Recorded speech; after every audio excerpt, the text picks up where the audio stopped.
Hello everyone. তো চলো আজকে আবার চলেছি তোমাদের কাছে নতুন একটা ভিডিও নিয়ে।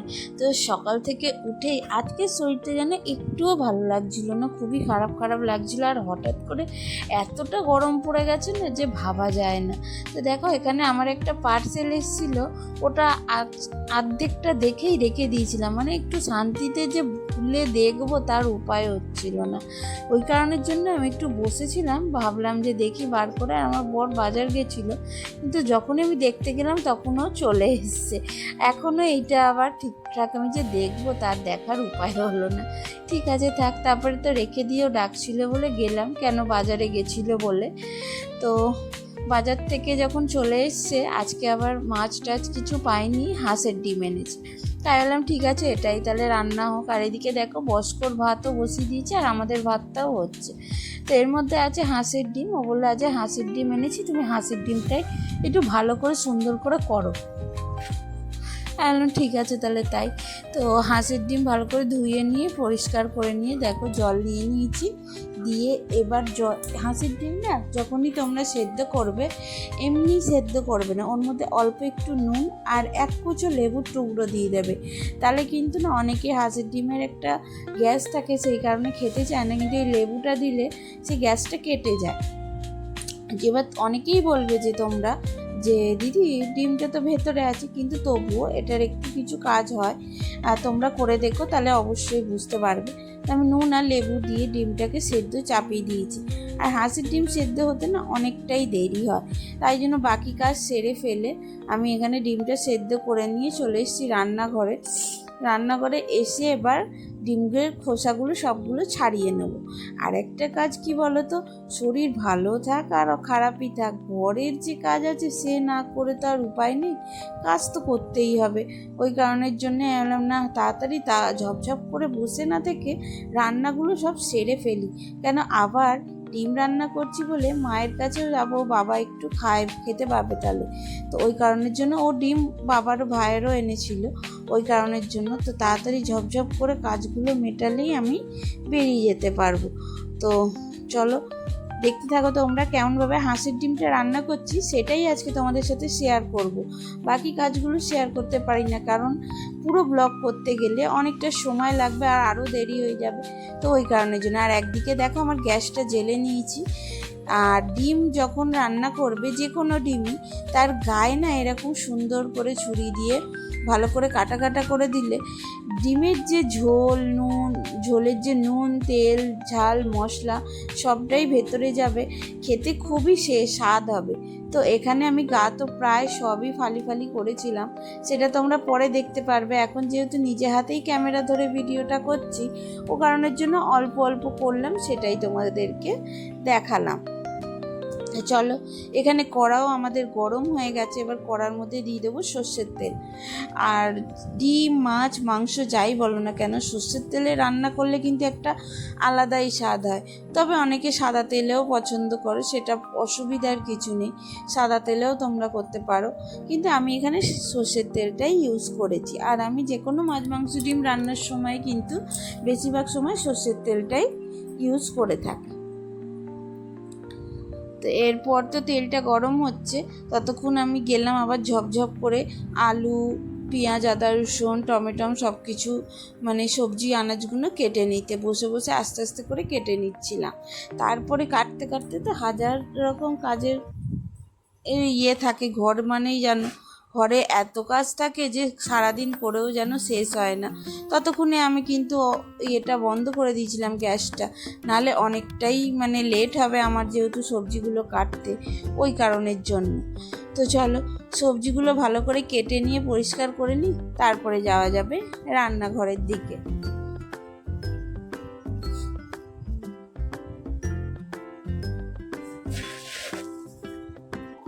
তো সবজি প্রায় তাড়াতাড়ি ঝপঝপ করে কাটা কিন্তু আমার কমপ্লিট হয়ে গেছে, তোমরা আশা করি দেখলেই বুঝতে পেরে যাবে।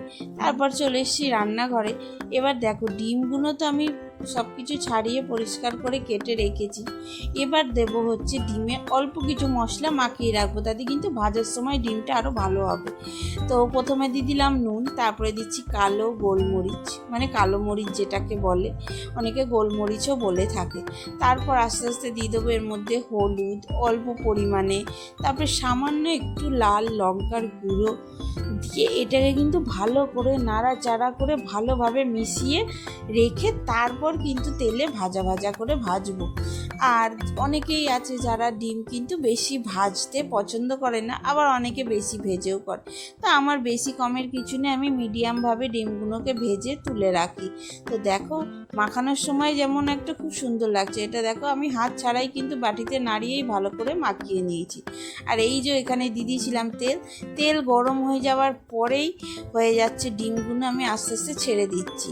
আর আরেকটা যেটা মেন জিনিস, অনেক সময় অনেকে ডিম কিন্তু তরকারি বা কিছু ঝাল রান্না করার সময় ডিমের গাগুলো কিন্তু কাটে না, এতে কিন্তু সমস্যা। এই কারণে ডিম কিন্তু পরে যদি কোনো কারণে তেলে পড়ার পর ফাটে, সে এক বিভৎস কাণ্ড হতে পারে। তোমরা অবশ্যই যখনই ডিম রান্না করবে অল্প একটু খোঁচা মেরে কেটে রেখে দেবে। তো দেখো এখানে ডিমগুলো আমি ভেজে নিচ্ছি ভালো করে, মানে মিডিয়াম আঁচেই ভেজেছি, আর খুব সুন্দর করে হালকা লাল লাল করে ভালো করে সব দিক গায়ের ভেজে নিয়েছি।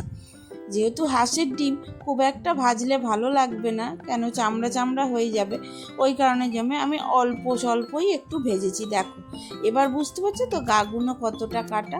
তো চলো তেল তো গরম হচ্ছে, এবার তেলের মধ্যে দিয়ে দেবো আমি আলুগুলোকেও ভালো করে নেড়ে চেড়ে ভেজে নিতে হবে লাল লাল করে। আলুতে কিন্তু আমি আর হলুদ নুন মাখাইনি, যেহেতু তেলের মধ্যেই দেয়া আছে, ডিমটা আগেই ভেজেছি, ওই কারণের জন্য। তো বড় বড় আলু নিয়েছি এখানে। আর এই হাঁসের ডিমের ঝোলের আলু খেতে যে কী ভালো লাগে, আশা করি যারা খাও তারা কিন্তু ভালোভাবেই বুঝতে পারবে যে এই আলুর যে স্বাদ, সে মনে হয় যেন মাংসের আলুর থেকেও বেশি স্বাদ। তো দেখো এখানে লাল লাল করে ভালো করে আমি আলুগুলোকে সুন্দর করে ভেজে নিয়েছি। আলু একটু বেশি ভাজলেও ক্ষতি নেই, কেন আলু বেশি ভাজলেই যেন মনে হয় স্বাদ যেন আরও বেশি হয়। তো ওই কারণের জন্য এখানে আমি আলুগুলোকে সুন্দর করে তেলের মধ্যে নেড়ে চেড়ে ভেজে নিয়েছি। আর অবশ্যই একটু বেশি তেল দিয়ে ভাজতে হবে, নাহলে ভাজা যাবে না। তো এখানে দেখো পেঁয়াজ আদা রসুন জিরে শুকনো লঙ্কা কাঁচা লঙ্কা সবই দেওয়া আছে, দিয়ে মিক্সিতে দিয়ে একটা পেস্ট তৈরি করে নেবো। এটা আমি আগে ক্লিপে অ্যাড করতে ভুলে গেছি তোমাদেরকে, ওই কারণের জন্য এখন দেখিয়ে দিচ্ছি, অ্যাড করে দিচ্ছি। আসলে নতুন ফোন কিনেছি, এত যে সমস্যা হবে আগে বুঝতে পারিনি। ভিডিও শ্যুট তো করি পর কিন্তু সব যেন ওলট পালট রকমের হয়ে যায়। সে এডিট করতে গিয়ে সেই নাজেহাল অবস্থা, এতটাই অবস্থা খারাপ হয় যে মানে এই ভিডিওটা আমি 2 দিন 3 দিন এডিট না করতে পারার জন্য প্রায় 4-5 দিন পর এডিট করে আমি পোস্ট করতে পারছি। সত্যি কি আর বলবো, আমার তো মনে হয় যে স্যামসাং ছাড়া অন্য কোনো ফোন ইউজ করা আমার পক্ষে সম্ভব হয়ে ওঠে না। তবুও ভিডিও ক্যামেরার কোয়ালিটি খুবই ভালো, ওই কারণের জন্যই ফোনটা কিনেছি। দেখা যাক কতদূর কী স্বাদ দেয় ফোনটা। চলো, তো এখানে তো দেখালাম মিক্সিতে মশলাটা সুন্দর করে বাটা হয়ে গেছে। তো এবার দিয়ে দেবো মশলাটা, রাখলাম রেখে আলুগুলো যে ভাজা হচ্ছে সেইখানে মশলাগুলো দিয়ে দিলাম। অনেকে তোমরা টমেটো এমনিও কেটে দিতে পারো, আবার অনেকে বেটেও দিতে পারো। আমি বেটেই দিই, যেহেতু আমার বাড়িতে প্রায় কেউই টমেটো এমনি মুখে পড়লে খেতে চায় না, ওই কারণের জন্য। তো চলো মশলা এখানে দিয়ে দিলাম, দিয়ে ভালো করে এবার এটাকে কষিয়ে নিতে হবে। কষাতে কিন্তু অবশ্যই অনেকক্ষণ হবে, নাহলে কিন্তু ভালো লাগবে না। কষানোর ওপরেই মেন রান্নার নির্ভর করে। আর আমি এখানে কিন্তু দইও দিয়েছি, এটাই হচ্ছে মেন। তোমাদেরকে এই কারণেই আমি এই ভিডিওটা শেয়ার করছি যে হাঁসের ডিমের যে ঝোল, তার মধ্যে যদি অল্প পরিমাণে একটু টক দই দেওয়া হয় তা কিন্তু স্বাদে আরও বেড়ে যায়। আর দই দেওয়ার সময় অবশ্যই কিন্তু ফ্লেমটা একদম লো করে রাখতে হবে, না হলে কিন্তু দইয়ের কেটে যাওয়ার ভয় থাকে। যদিও বা দই কাটে না, কিন্তু তবুও তোমরা কিন্তু ফ্লেমটাকে লো করেই দই দেবে, দিয়ে ভালো করে নাড়াচাড়া করে কিছুক্ষণের জন্য চাপা দিয়ে দেবে, চাপা দিয়ে যাতে কষা হয়।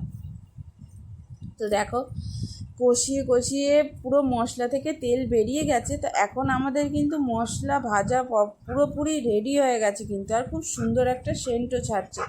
যখন মশলা থেকে ভাজা ভাজা গন্ধ বেরোবে তখনই কিন্তু তোমরা বুঝে যাবে যে তোমাদের মশলাটা পুরো রেডি হয়ে গেছে।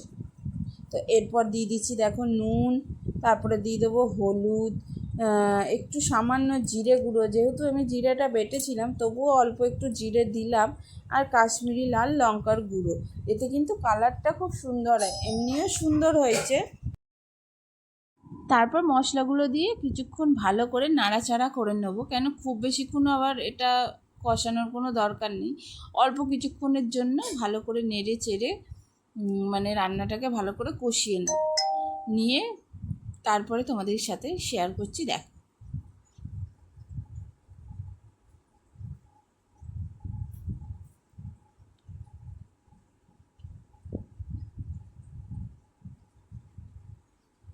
আর মশলাটা যখন কষানো হবে অবশ্যই কিন্তু ফ্লেমটা একটু হাই করে রাখবে, কেন মশলা যত হাই ফ্লেমে কষানো হয় তত মশলাটা খুব তাড়াতাড়ি মানে কষানোও হয় আর টেস্টটাও একটু অন্যরকম আসে। আর লো ফ্লেমে অনেকক্ষণ ধরে হয় কিন্তু মশলাটা প্রপার কষানো হয় না, কিন্তু আমরা ভাবি অনেকটা সময় হয়ে গেছে বলে আমাদের রেডি হয়ে গেছে। তো এটা কখনোই করবে না, যখনই মাছ না ধরো মাংস আর ডিমটা যখন রান্না করবে তখন একটু দেরি করেই মানে তাড়াতাড়ি করেই জোর আছে ফ্লেমে কিন্তু তোমরা মশলাটাকে কষিয়ে নেবে। তো পাশে দেখো আমার এখানে কুমড়ো ভাজা আর আলু ভাজা করছিলাম, যেহেতু শুধু তো আর ডিমের ঝোল দিয়ে ভাত খাওয়া যাবে না, অল্প একটু ভাজা থাকলে বেশ ভালো লাগে। তো পাশে আমি এখানে কুমড়ো ভাজা ও আলু ভাজা ভেজে নিচ্ছিলাম ভালো করে। তো পাশে একটা কড়াই বসিয়ে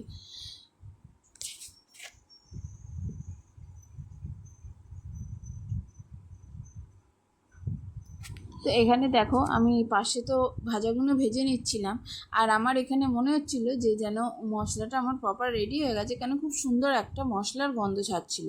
তবু আমি কিছুক্ষণ একটুখানি রেখে দিলাম, আর এখানে ভাজাগুলো রেখে আঁচটাকে একটুখানি কমিয়ে দিচ্ছি, কেন আঁচটা না কমালে এখন হবে না, কেন আরও জোর আঁচ দিলে মশলাগুলো আলুগুলো সবগুলো কিন্তু পুড়ে যাবে, ওই কারণের জন্য। তো দেখো এখানে দেখো মশলাটা আমার এতটাই সুন্দর কষানো হয়েছে, পুরো মাখা মাখা হয়ে গেছে, ভাজা ভাজা একদম।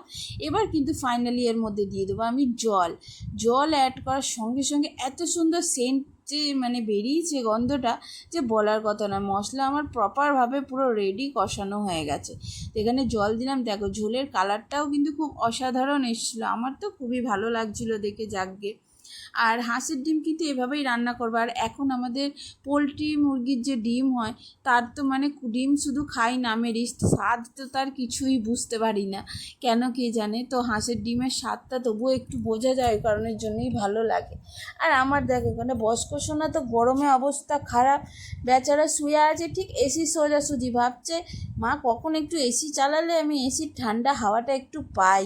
কিন্তু এখন যে দুপুরবেলা যতক্ষণ না কাজবাজ কমপ্লিট হবে ততক্ষণ তো আমি এসি চালাবো না। আবার দেখো ওকে কাছে এসছি বলে লেজু নাড়ছে, ভাবছে মা একটু আদর করবে, একটু এসি চালিয়ে দেবে, এইরকম ওর একটা সবসময় ব্যাপার থাকে। আর গরমটা সত্যি এবারে অনেকটাই পড়ছে, জানি না এর পরে কি হবে, এত গরম বেড়েছে যে আর বলার কথা নয়, সত্যি পুরো নাজেহাল অবস্থা। আর আমাদের দেখো এখানে ঝোল পুরো প্রপারভাবে রেডিও হয়ে গেছে, ফুটছে, খুব সুন্দর কালারও এসছে, সব কিছু প্রপার। আর আলুও কিন্তু খুব সুন্দরভাবে সেদ্ধ হয়ে গেছে, তোমরা দেখলেই বুঝতে পারছো। আর একটা কথা, হ্যাঁ, কাদের মানে দেখে এটা মনে হচ্ছে যেটা যেন মাংসের ঝোল রান্না হচ্ছে, অবশ্যই কমেন্ট করে বলবে। আর দেখো ডিমগুলো পরপর করে তাড়াতাড়ি করে এর মধ্যে দিয়ে দিচ্ছি, দিয়ে এবার কিছুক্ষণ কিন্তু আমি এটাকে ফুটতে দেবো যাতে ডিমের মধ্যে প্রপার নুন তেল ঝাল মশলা ঢোকে, নালে কিন্তু হবে না। তো দিয়ে দিলাম ভালো করে, ডিমগুলো দিয়ে কিছুক্ষণ নেড়ে চেড়ে সুন্দর করে মানে একটু সময় দেবো যাতে ভালোভাবে আর একটু রান্না হয়ে যায়। তো এটা তোমরা 2 থেকে 3 মিনিটও সময় দিতে পারো, এর বেশি দেবে না, কেন এরপর তো আমি সেরমভাবে কোনো জল অ্যাড করবো না, কেন কাঁচা জল এরপর না দেওয়াই ভালো, কিন্তু স্বাদটা একদমই বাজে হয়ে যাবে ওই কারণের জন্য। তো চলো, এখানে তো প্রায় আমার হাঁসের ডিমের ঝোল পুরো প্রপারভাবে রান্না হয়ে গেছে। তো চলো সোজা চলে যাই দুপুরের লাঞ্চে। তো চলো সুন্দর করে কিন্তু থালাটাকে সাজাবো, সেটাই তোমাদেরকে দেখাবো। প্রথমে দিয়ে দিয়েছি ভাত, আলু ভাজা, কুমড়ো ভাজা, তার সাথে আছে হাঁস। তারপর তো সব কিছু রেডি করে নিয়ে মায়ের বাড়ির উদ্দেশ্যে বেরিয়ে পড়েছি। প্রথমে স্টেশনে চলে এলাম, স্টেশনে এসে দেখো মানে সূর্য প্রায় মাথার ওপাশে পশ্চিম দিকে অস্ত যাচ্ছে। তো এখান দিয়ে হেঁটে এবার সোজা চলে গেছি আমি স্টেশনে। নেমে রিক্সা করে নিয়েছিলাম, রিক্সা করে টুকটুক করে যাচ্ছি। আর চারিপাশটা দেখতে এতটা সুন্দর লাগে, গ্রামের পরিবেশে না সত্যি একটা আলাদাই ব্যাপার আছে। তো ওই কারণের জন্য আমার তো খুবই ভালো লাগে। আমি রিক্সা করে টুকটুক করে যাচ্ছি, রাস্তাটা দুপুরবেলা বিকেলবেলা এতটা সুন্দর লাগে, দুপাশে চারিদিকে গাছ, এত শান্ত পরিবেশ, আমার কিন্তু খুব ভালো লাগে। তবে আস্তে আস্তে এখানেও সব কিছু নষ্ট হয়ে যাচ্ছে, যেন সবাই গাছগাছালি কেটে বড় বড় বাড়ি ফ্ল্যাট তৈরি করে ফেলছে। তো চলো আজকের ভিডিওটা কিন্তু এখানেই শেষ করলাম, আবার কিন্তু দেখা হবে তোমাদের সাথে নেক্সট ভিডিওতে। টাটা, সবাই ভালো থেকো আর সুস্থ থেকো।